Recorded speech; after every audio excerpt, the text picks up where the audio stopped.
আসসালামু আলাইকুম এভরিওয়ান। আজকে আপনাদের সাথে একদম ইজি একটা স্ন্যাক্স রেসিপি শেয়ার করব।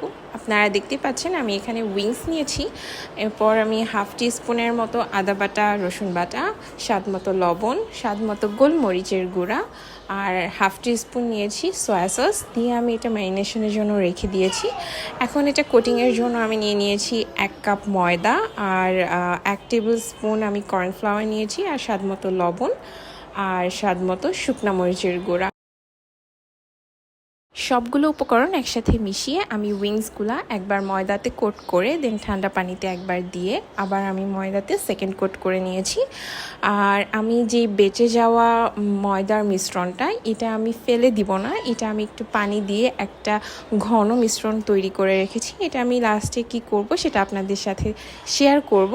তো আমি উইংসগুলা 8 থেকে 10 মিনিট করে ফ্রাই করে নিয়েছি। একটা উইংস কিন্তু ফ্রাই করতে এর থেকে বেশি সময় লাগে না। সো আপনারা মিডিয়াম টু লো হিটে ফ্রাই করে নেবেন এভাবে। আর আমি কিছু অনিয়ন রিং রিং করে কেটে মাংস মিশ্রণের যে মশলাটা ছিল তার সাথে মিক্স করে দেন যে ব্যাটারটা রেডি করে রেখেছিলাম সেটাতে কোট করে ফ্রাই করে নিয়েছি। সো আপনারাও কিন্তু বেঁচে যাওয়া মিশ্রণ ফেলে না দিয়ে এভাবে কাজে লাগাতে পারেন। এটা কিন্তু ভীষণ মজার হয় খেতে।